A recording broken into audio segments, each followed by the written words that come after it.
You're listening to the smartest guys in marketing, the best show on the planet for client businesses to learn about traffic, funnels, sales, conversions, and marketing coolness. Chris and Taylor are the founders of Traffic and Funnels, a digital marketing consultancy helping you get paid clients from cold traffic daily. Now, here are your hosts, Chris and Taylor. What's up? Tyler Basu here, and I have a very special guest, the man, the myth, the legend, Taylor Welch, co-founder of Traffic and Funnels. Thank you so much for being here, man. It's a pleasure to speak with you today. Dude, it's a pleasure to be on with you because you are the coolest guy in Canada. Thanks a lot. Do you know many Canadians or most of the people you talk to over in America? We had Glenn, who was our media buyer for a while, and he lives in Saskatchewan. Okay. And we could never mail him stuff because it kept getting eaten by bears and stuff on the way to his house. Then Zach Friesen was our video guy, and he lived in Canada for a while. So I am one with the Canadians. There's a few of us that are doing some pretty cool things, man. I gotta say. You got Kawhi Leonard on the Canadian side now, and it's I got to be a fan.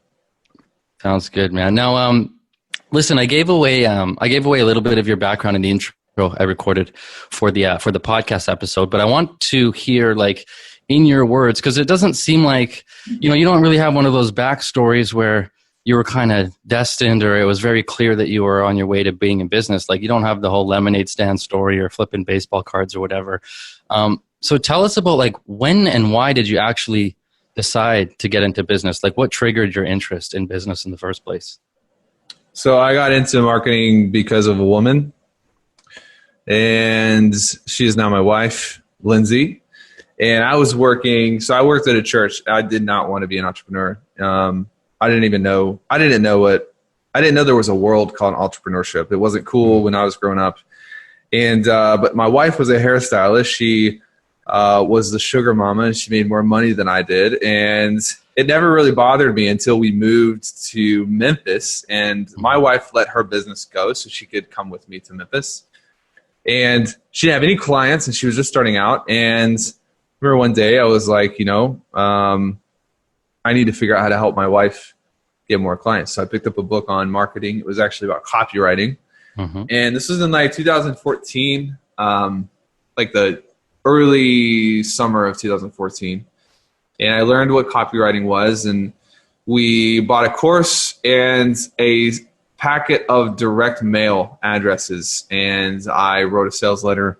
It was the worst sales letter I've ever written in my life, but it worked. And she got 2 clients from it. And I did the math, and I was like, I am a marketing genius. I'm the god of marketing, basically. And so from there, my natural mental state at the time was if I could help, I was making $1,800 a month at a real estate company. I had transitioned off staff at the church, and I was working real estate. And I was like, if I can help her get $1,800 a month in clients, mm-hmm. I can quit my job and do nothing. Yep. That was my grand vision. And that's as far as it went.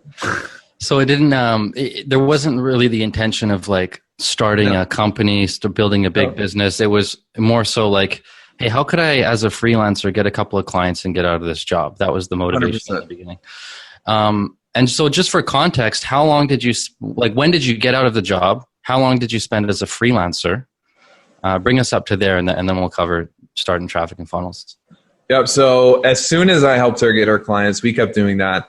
And then I just randomly connected with a buddy of mine in a group, and I wrote some copy for him. Okay. And it worked. And then I started trying to get my own clients. This is the summer of 2014 into August 2014. I went 6 months trying to get more clients. I couldn't get any more clients. And it wasn't even working for Lindsay either. So we kind of backslid a little bit from there. And in November or December, I picked up a really big client, picked up another big client in February, replaced my income, quit my job in 2015. Okay. And my goal when I quit my job was I wanted to get to 6 figures in 2015, which is per year. Yep. Okay. $300 a month. And when we got to June, I did over $30,000 in copywriting fees in June. Okay. And we started Traffic and Funnels in late September 2015. And in January 2015, we did over 6 figures that month. Very cool. Okay. And what was the actual offer as a freelancer? Like, just tell us a little bit about how you packaged yourself and priced yourself to be able to get to that, the 30K a month, let's say. Yeah. So I was so fortunate because you probably know these names now, but guys like Kevin Rogers and Ryan Levesque and all of these guys who were kind of successful and big deal gurus at the time. I approached those guys and I was like, I'll do whatever you need for free. And they saw potential in me.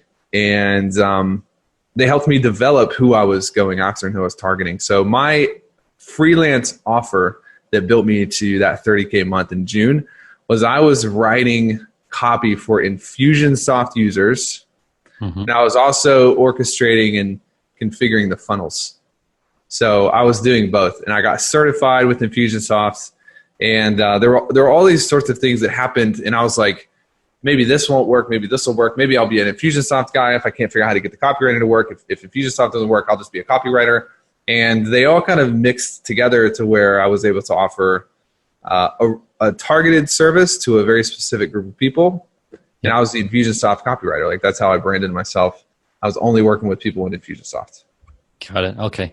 And so for all intents and purposes, because your original goal was, hey, replace what I make in my day job and work for myself, you accomplished that relatively quickly, shortly after leaving, after setting that intention. It didn't take a ton of time, didn't take several years, for example, to get there.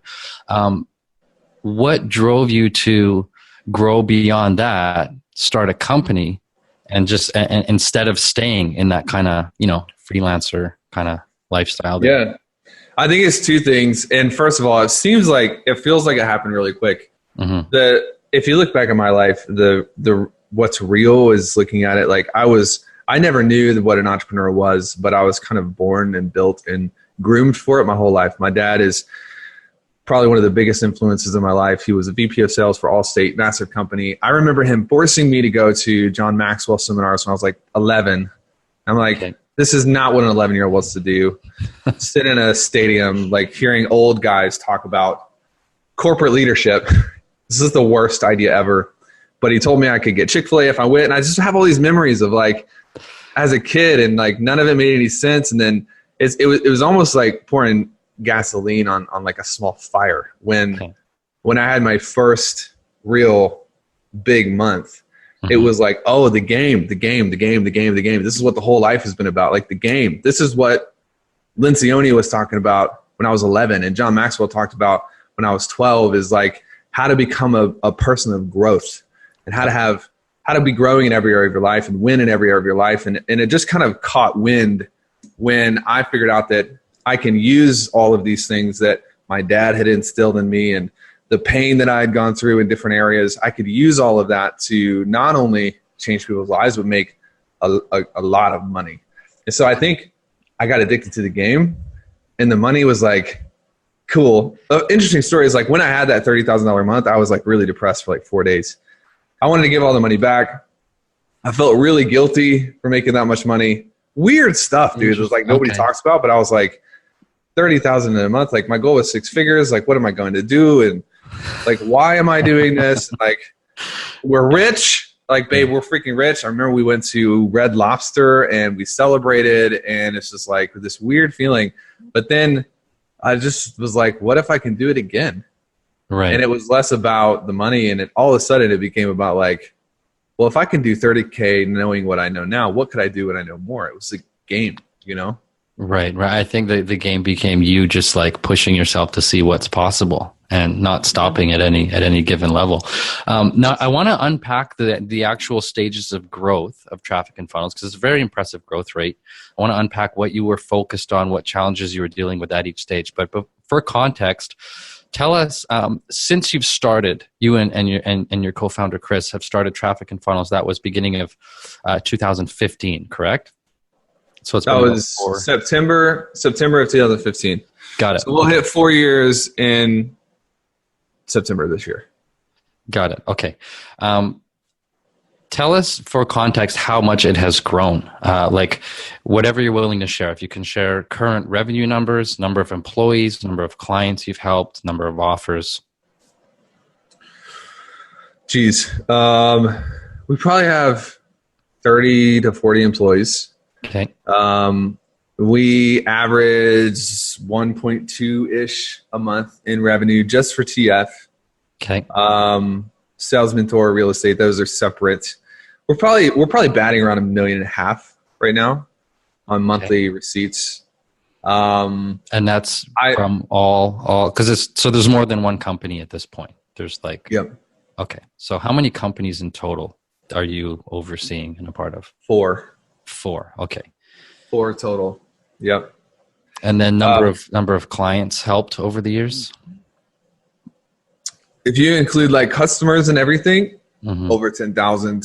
Just clients like one-on-one and like, working together personally, probably 1,200. Got it. Something like that. But things are crazy. I saw your post and some of the questions, which are awesome.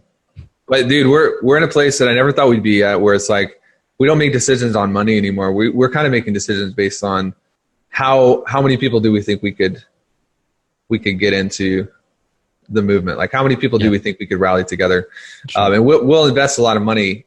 There are pieces of our business that are not profitable just because it's like an impact. It's a mouthpiece. And then there are pieces of our business that are extremely profitable. Mm-hmm. This kind of all mixes together. We're doing the real estate thing now. I just signed purchase contracts for almost $1 million in real estate this week. We're at $822,000 in real estate. I know you're in the real estate game too. So we're just growing, trying to do things the right way, Cool, man. No, that's good stuff. So for somebody who's like, sees that growth rate, and if we could divide that up into stages, because especially for those that are early in the game, trying to go from freelancer to business owner, they're just starting to like actually build teams and go beyond just, working with a small handful of people. There's stages to that growth, and there's different challenges that come with each of those stages. So if you could define those stages, what would you consider to be the first stage that you guys went through, like from 0 to what number in revenue, and what was the main thing you were focused on during that stage? Yeah, 0 to 7 figures is the easiest. It's the beginning. It's the place where you have to figure out what value you offer people in exchange for money. And it's where you deal with all of the mental turbulence of feeling guilty for wanting a lot of money and all of the baggage, which probably everyone listening to this is like, I wouldn't feel guilty for having money. But if you actually look, your goals are really low, and they're probably really low because if you set a big goal, you feel weird. Mm-hmm. And that's mental. That's all the mental game. You have to figure out your value. You have to figure out how you sell it. And that took us, Chris had been a marketer for like 6 years before we connected.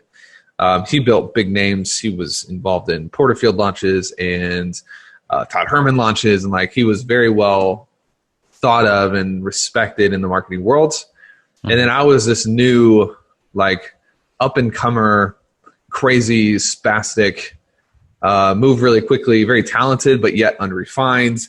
And then when we connected, I feel like we sped through the 0 to 7 figures quickly because we had the experience and we have found mentors. We had one really good mentor that really helped us get past 7 figures in like really record time. Okay. And so 7 figures per year, that works out to about a little over 80,000 per revenue per month. What were the primary skill sets that you and Chris leaned on that got you to the 80,000 per month revenue? Having a good offer and sales, and then finding the right people. But you don't need that many people. This is $83,000 is 10 clients at 8,300.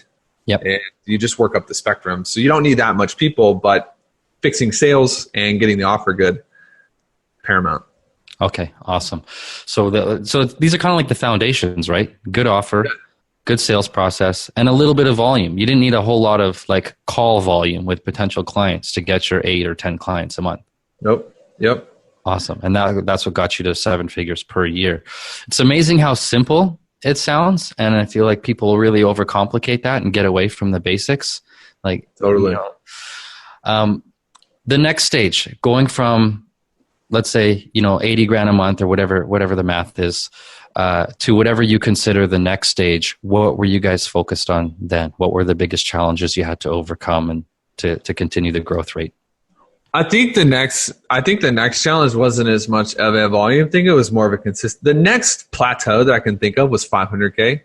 But we did struggle for a little bit past $100,000 a month, but it wasn't a volume struggle. It was a consistency play. Like we were having difficulty maintaining that batting average, and things would bounce around, and we would have a month where we would do 180 in sales, and we'd be like, oh my God, we have so much money. And then we would do 75. And it was just like being tortured alive because we didn't really know what was causing the variance, you know? And that's where paid traffic became a really big deal because we had paid traffic, we had the organic, the hyper organic, and the mixture of those different lead sources evened out. So there wasn't, was it one source of leads that got you to 7 figures and then you started diversifying lead sources? Or? Yep. Okay. Yep. And so for you to get from 7 figures a year to multiple 7 figures per year, you're now advertising in more than one place.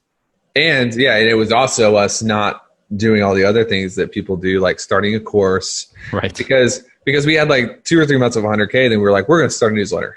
We'll sell it for $79 a month. And we got distracted. We started selling that. And the thing is, we sold the newsletter, but it was cannibalizing the main business because our focus was split, and there's like, oh, we can't do that. And we just kind of worked through a couple different issues to get consistent. Yeah. And then as soon as we kind of got consistency, minimum was 400 grand a month, and we were typically over 500. This was the most difficult barrier to get past because we got caught at like $500,000 a month, because then it becomes about team, and we didn't know anything about building a team. Got it. Okay. So to get from that stage of going from $500,000 a month to cracking $1 million a month, there was a huge focus on growing the team during that stage. Yeah, like getting from $500,000 a month to like 550,000 a month was like big chasm. Yeah, because everything was starting. You think about the program is 10K, and you have a back end, which is the typical like high ticket models, front end, back end, and dude, you're talking about 30 clients in a month. How do you get all those people results when it's just you? And then things are breaking, clients are refunding, and dude, it's just you'll get ripped apart if you don't have people on the team who can help you grow. Yeah, for sure. So how do you remember roughly how big your team was getting to 500K per month? Like 4. Wow. Okay.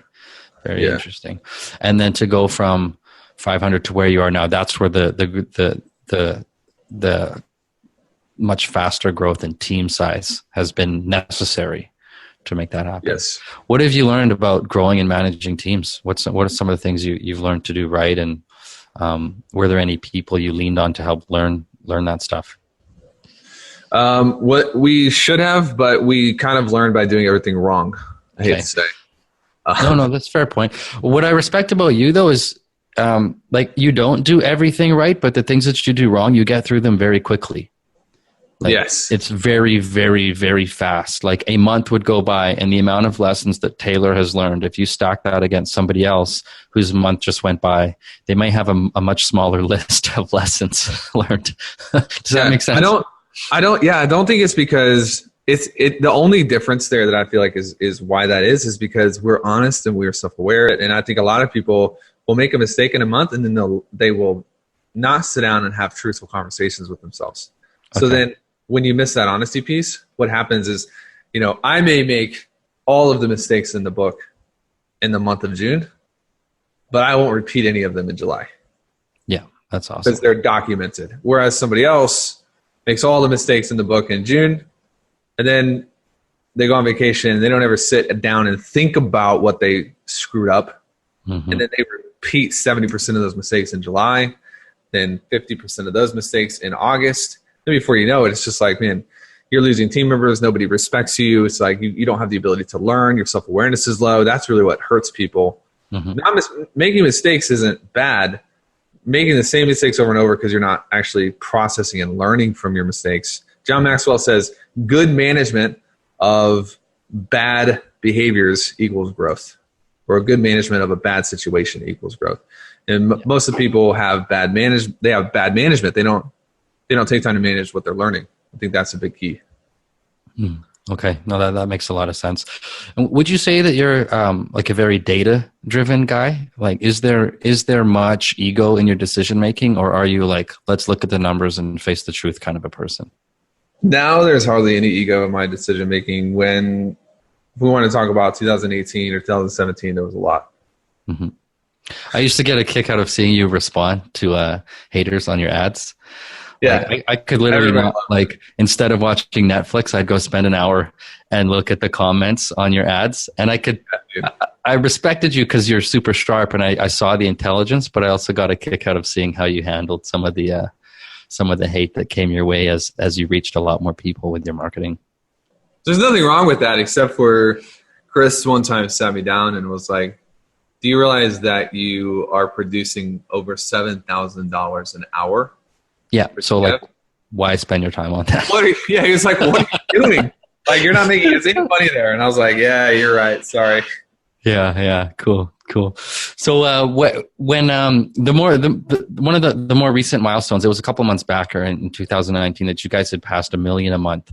What did you think allowed you to get there? And when you hit that, what did you have in place, like in terms of focus, maybe number of offers? Just kind of break down the mechanics and the components of your business that when it reached 7 figures per month in revenue.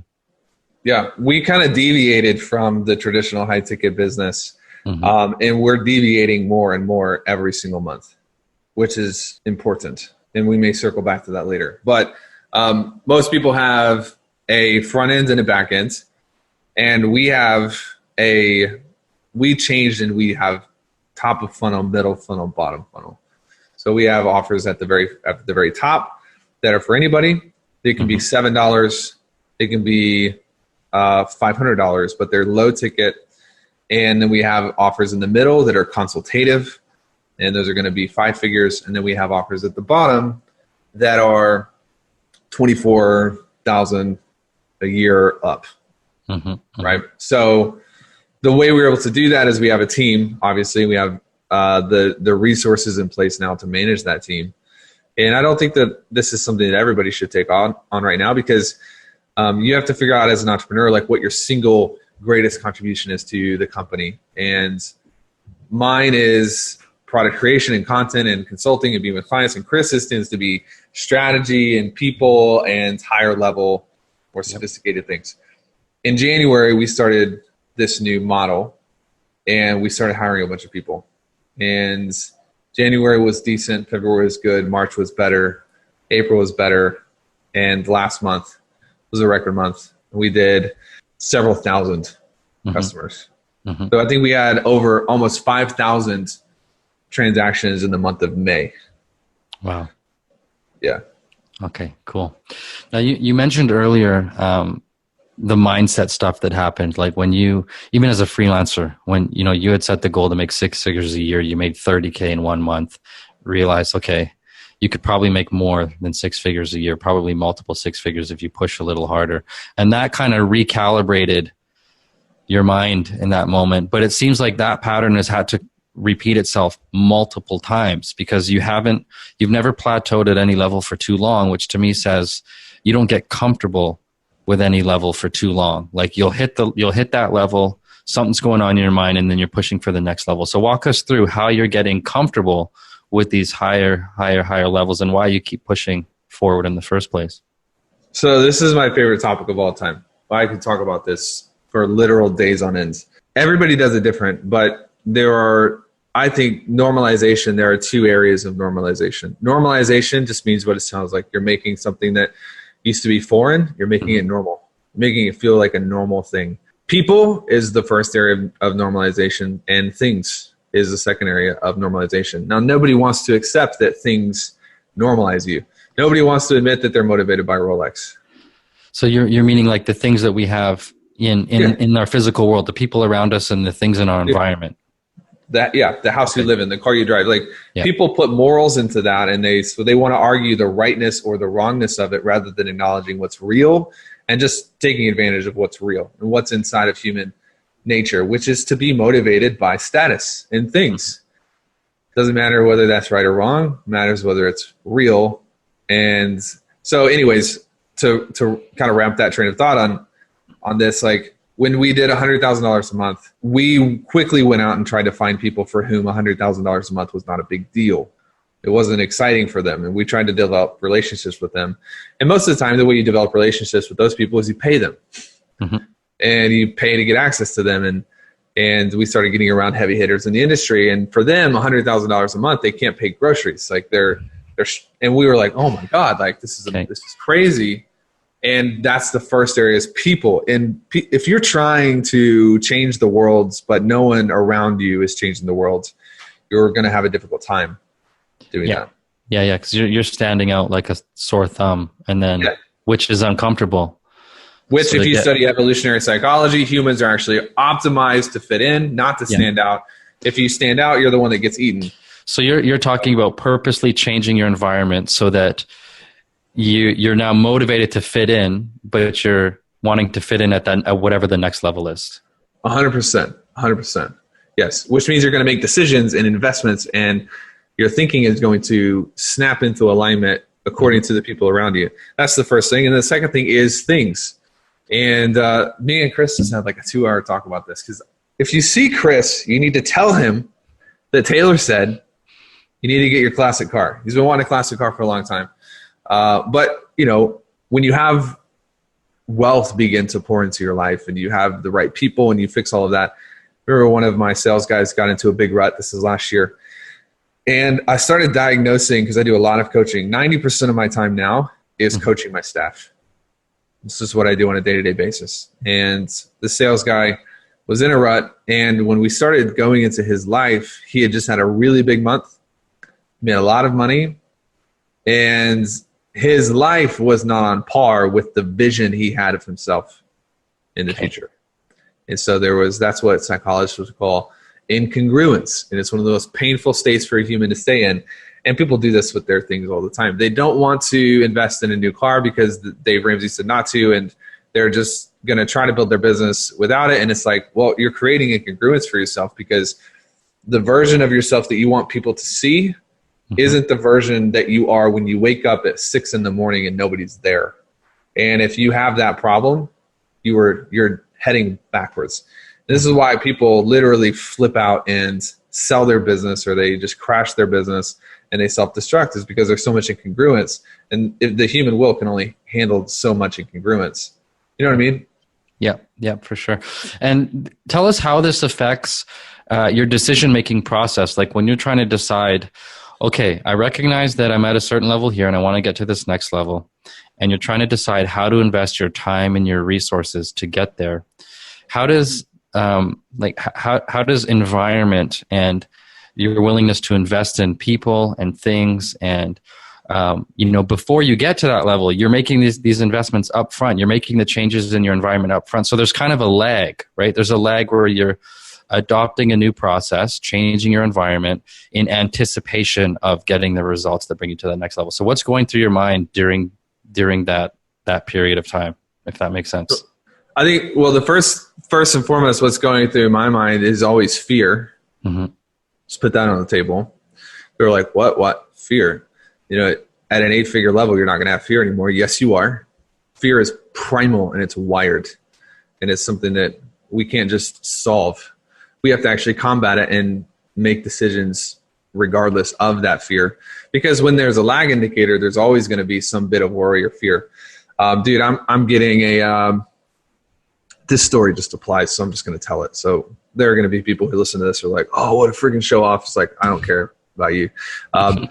So I'm getting a new car and it's expensive. And based on percentages of income, it's actually not that big of a deal. It would be like a normal American, driving a Toyota Camry. It's not a big deal. Sure. But I was freaking the literal hell out 2 days ago, because I was like, dude, should I be doing this? It's a lot of money. The down payment is like 28 grand. Like I could get a mentor, like we could get another house. And I was just like, I don't know if I have the money for this. And it was just this weird thing where I kind of stepped out and I observed myself having this fear-based moment. And it was like, dude, it never ends, does it? It's never going to end. Like no matter how high you get on the mountain, you're always going to have this bit of fear that you have to wrestle with. And so I think the first thing is we have to agree that the best way to make decisions is not based on your current circumstance, but it's based on where you want to be a year from now, 10 years from now, 3 years from now. And too many people are making decisions based on, well, I only have $3,000 in the bank right now. Well, I respect that and I understand that, but your income is $2,200 a month and you only have $3,000 in the bank right now. And unless you make a decision to break that pattern, this is you for the rest of your life. And so we have this idea called CVVCR. You probably heard it. Choices, validate, vision, creating reality. If 10 grand is a lot of money for you and you don't figure out how to make decisions in spite of that, then 10 grand will always be a lot of money for you. And where I want to be is a place where I can actually go out into the future and make decisions based on that version of me, even when it's scary, which is going to cause me to level up and normalize. That said, dude, there's wisdom. I think I try to carry 6 months of expenses, cash on hand. Like I'm hitting all the boxes. It's not like, oh man, I made $100,000 and I'm spending all of it plus 10 grand on a new house that I don't need. It's like, that's silly. But outside of wisdom, it's just like, I have a vision for my life and I drive a certain car in that vision. And so giddy up, let's go. Yeah. So your decisions are not based on circumstances in the present moment. They are based on the vision of the future, however far out that is.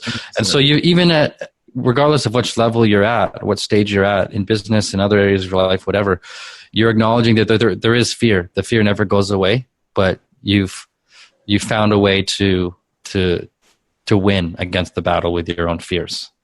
Yes, absolutely. That's awesome, man. Let's talk about energy. Optimizing your energy. You are somebody that I know has spent a lot of time learning how to optimize your energy, how to optimize the energy of your teams. It's baked into your habits, your routines, things that you do to keep you at a peak state when you need to be in a peak state. So tell us about some of the stuff that you're doing. I actually spend there's obviously energy that comes from biology, which we can talk about that. And then there's a substantial amount of energy that comes from psychology as well.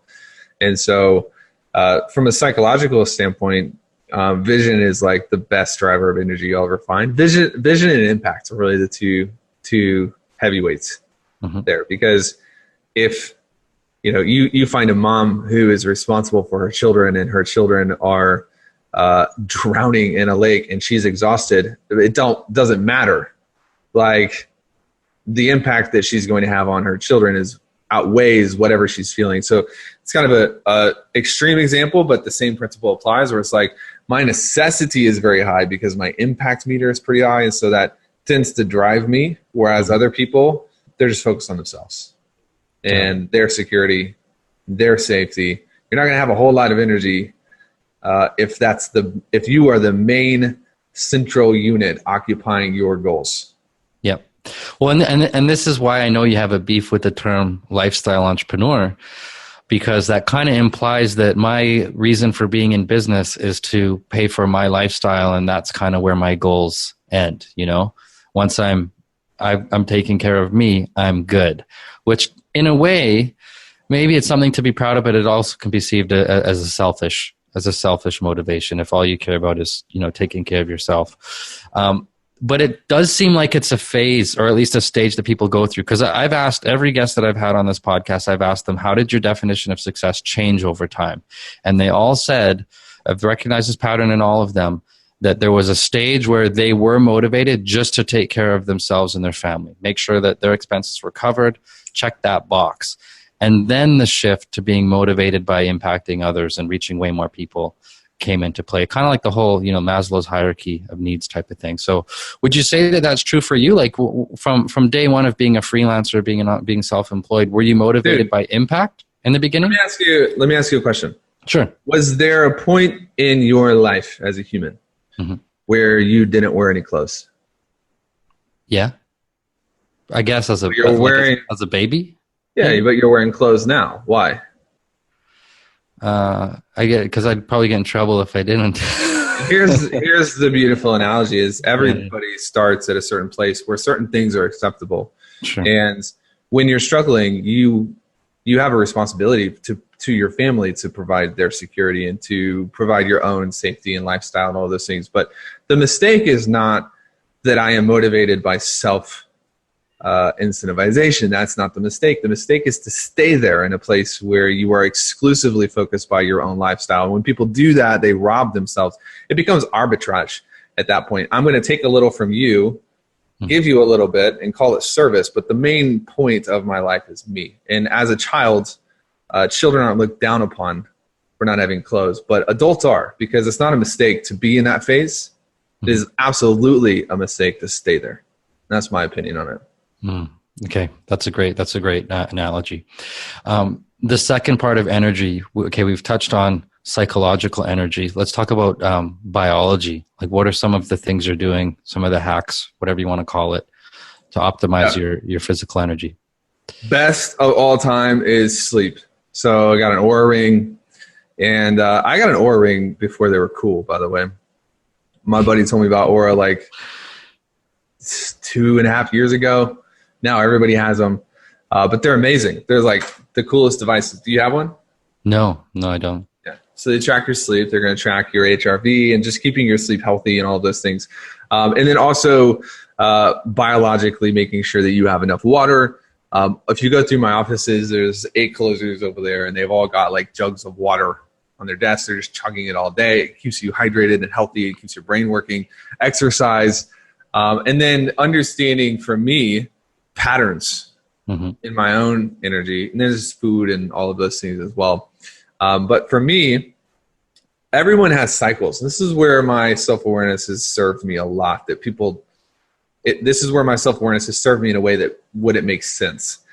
Is I know that once a week for the past however many years, I wake up at least one time, and every day I wake up and I'm not in a good mood, first of all. So I wish I was one of those cool cats who just like sprung out of bed and was like happy as a lark, but I'm not. I'm like, okay, I hate my alarm clock right now. Like, that's me at 4:30 in the morning. But I noticed that once a week there was a day that I wasn't actually recovering from that. And I have cycles, and everyone has cycles. Typically, here's what you know: the things that refresh you, when they stop refreshing you, that means you're at the end of a cycle. Pay attention to that. And so when you're stressed out and you're tired, and you're like, I'm just going to go to bed and get a good night's rest. At the beginning of a cycle, that works. But at the end of a cycle, it doesn't work. You wake up and you carry it with you the next day. Or when you're like, man, I'm going to go bowling or go out and drink with friends, or whatever it is that you do that tends to give you a reprieve, you know you're at the end of a cycle when those things no longer work. And my cycle is like 6 weeks pretty much on the dot. Like, it doesn't matter how much sleep I get. It doesn't matter how many books I read. I'm just like kind of generally pissed off. And so I've kind of learned to manage that and put in breaks and put in vacations and different things like that. And then every week there's kind of a lag as well in my energy. These are called lag days. I think we've taught on this before inside of TF, where once a week, myself, all of my team, we will forsake our routines. We will sleep until we want to wake up, and we'll have a Jeff Bezos style morning, which, if you know Jeff Bezos' preferred morning, he just meanders around, reads the news, does whatever he wants, and then gets into work. And so that was probably a lot of information dumped on you, but like patterns. Okay, no, that's good stuff. And in terms of that 1 day a week that you're doing that, so you're basically anticipating that your energy might be off at this point of the week, and just building into your routine some room to do whatever you want, like take the pressure off. 100%. And it could be a Thursday, it could be a Tuesday. Maybe I have a sprint of 8 days or 4 days or whatever. But what I'm doing is I'm saying, no, it's going to be on a Wednesday. And it might have been on a Thursday, but I'm actually going to make it on a Wednesday. I'm going to rest in the morning and recover from it. That way I have control over it. And it's not random. It doesn't sneak up on me, you know? Yeah. Okay. That makes sense. We've touched on this a little bit. We've talked about fear, but I am curious, at this particular stage in your life, are there any fears that weren't there before that are there now? I'm kind of, I think there are times when I wake up and there are still fears sometimes that it's like, you know, is this going to end? Is this going to last forever? Like, I know that this is unfounded. It's an unfounded fear, But it's like, we're at this place, we're making more money than we've ever made in our life. People love us and we're making this impact, but is this real? You know what I mean? Mm-hmm.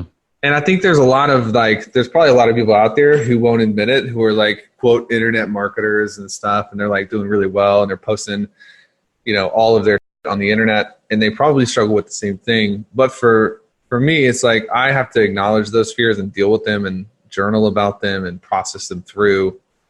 And usually I come to this place where I'm like, this is a silly thing to fear, so like stupid, and I can move on. Yeah. And how often are you journaling, and what, like how much of your time is spent on like reflection and journaling and things of that nature? About 20 minutes a day and an hour and a half on the weekends. I'm journaling every day. Yeah. Every single day. Okay. And that's helped you? Yep. Awesome. You strike me as somebody that is very certain. Like, I imagine that it's difficult for somebody to throw you off track. Like, you've got kind of like this intensity of focus on where you're going, your vision and your goals. Where does that certainty come from? Like, have you always had that certainty even before you had the results? I think part of it is a bit of personality to an extent. Mm-hmm. Part of it too comes from vision as well, because I don't know about you, but when you wake up and you read where you're headed and you actually buy into that, not like, oh, I want to be a rich person or some stupid like that, but like, here's how many case studies I want from our companies. You begin to become that person. Okay. And neurologically, your brain begins to change. This is real science. Like, you have new pathways that begin to move themselves around based on what you're telling yourself every single morning. And so I think part of that certainty could be some personality, but I think a lot of that certainty is, I have a $140 million real estate portfolio, and I have over $1 billion in reported client revenue, and I have all of these things, and I'm not there yet physically, but mentally I might as well be. Like, it's who I'm becoming every morning. And there's a lot of certainty that comes from that when a key employee quits to do his own thing, or when this ad account gets shut down. And it's just like, a normal person would be like, well, maybe I'm on the wrong path. Like, this is what I'm supposed to do. But for me, it's like, there's no options. There's no outs like that, because I'm already there. You know what I mean? Yeah. Yeah. That makes sense. And when you mentioned that, at some level, there's a fear that everything could go away. Even if that were to happen, do you have more certainty in your ability to rebuild and reacquire with the skills and the connections that you have now? Like, even if somehow you lost everything, you could probably get it back. So perhaps that certainty outweighs the fear of that actually happening. Yeah, well, there's no chance that the real estate market crashes, the sales economy crashes, online marketing goes away, Facebook, YouTube, and Google shut down all at the same time. Like, that's what I'm saying. Like, it's a silly thing to fear, but just in the process of like getting it out on paper, like dealing with it, it doesn't become a part of my identity. And a lot of people fear a lot of different things, but they don't deal with it. So that's the difference between having a fear and being a fearful person, is whether you're willing to deal with it and move on. Got it. Okay, cool. Listen, we've covered a lot of good stuff, and I know we're coming up on the top of the hour here. So I got a couple of quick questions for you, and just to get a little bit of an understanding of, like, what's happening behind the scenes. What are some tools and systems that you're using to run things? And I have one question about how you're actually allocating revenue, because this was somebody that asked me to ask this to you.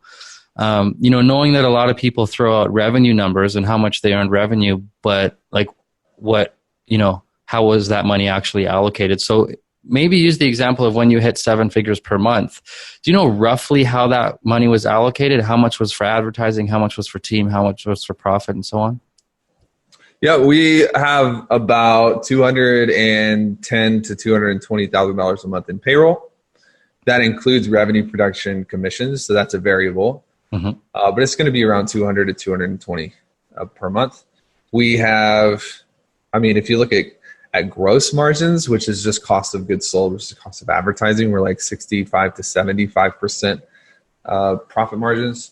When you take everything out and take everything down to the very net, we'll we'll try to get ourselves to about 25%, 25 to 30. Every single month we're cleaning out. So we have a KPI. We carry 7 figures in cash just because it's like we never know what could happen or anything like that. So we keep those, I's crossed and all of those things, or dotted I's and crossed T's. Mm-hmm. That's the phrase. We clean out the account every month and put that into revenue producing assets. Mm-hmm. So. Okay. Yeah. And hence the moving money into real estate and other projects. Yeah. Because we're with the money that's in and it's crossing over an LLC boundary as well. So okay. It's also, we can get into like how everything's structured as well, but it's crossing ownership boundaries, and it's really good for us. I know like other people keep all their money in their business. Mm-hmm. We don't do that. And you've got four businesses, so are those technically 4 LLCs? 4 LLCs, 4 bank accounts. They funnel up to a giant holding company. Yeah. The only thing that we're not really counting revenue on is wealth cap, which is only real estate. It does produce rental income, mm-hmm. but it doesn't tie into our revenue figures because it's inconsequential. Got it. What are some of your favorite tools, software, things that you're using to manage your business on a daily basis? HubSpot. It's probably my favorite right now. Okay. It's expensive, and I love it. I could play in it for hours, which is the worst use of my time ever. But sometimes you just need to get into software. Yeah, got it. Who are some people that you're either being mentored by, or that you consume their content, or you pay to learn from them? What are some of the people you're learning from at this stage? We have one actual mentor. His name is Jay. Jay Abraham? Jay Abraham. We pay him for one-on-one help and consulting. He's been our mentor for 2 years now, mm-hmm. and he's awesome, and we love him. Outside of that, we don't have anybody else that we pay right now to mentor us, but I'll tell you this, like, I'll mentor under anybody. I'll mentor under you if you make less money than me, but you're good at something that I'm not good at. Mm-hmm. And so we have tons of people that we learn from. We are constantly even investing into mentors for our staff. Mm-hmm. It's pretty amazing what you learn, and you actually grasp this concept that you can pay money to learn from somebody else's losing money and get the skills and not have to go through it. That's pretty amazing. It's one of the greatest freaking inventions. People hate on the info business. I'm like, it's literally amazing that like somebody can go through a bankruptcy, recover from it, put together all of the lessons that they should have learned, and you pay them $20,000, and therefore you don't have to go through what they went through. Like, dude, that's awesome. Man, the fact that we can buy a book for $20 and it took somebody 20 years to compile those insights blows my mind. Yeah, we live in a good time for sure. True. You turned. Did you turn 30 yet? Are you 30 this year? I turned 30 3 months ago. Wicked. And you're a dad this year too, right? I turned 30, and then I had a baby within a 3 weeks span. So it's been a busy year, big exciting time for you. How is the way that has your outlook changed in any way because of that? Has the way that you define success changed at all now that you're a bit older, not so much motivated just by lifestyle, probably barely even motivated by lifestyle, way more motivated by impact and the amount of people that you're helping through your companies? But how would you say that your definition of success has evolved? Yeah, so it hasn't actually been as big of a change as I thought that it would be, because everybody was like, oh, your world's about to change, like everything's going to be so different. And I was kind of afraid of it because I was like, I kind of like the way that I am and the way that I think, and sure, there are things to learn, but I feel like I'm pretty well tuned. Like I don't want anything coming in and completely jacking me around. Right. So it was a fear thing, but dude, it's been great because I feel like my reasons have increased. My reasons for pushing have gotten better, mm-hmm. or at least they've gotten less centered on me. And, my baby girl, her name is Kate. She turned 9 weeks this morning, and she's amazing.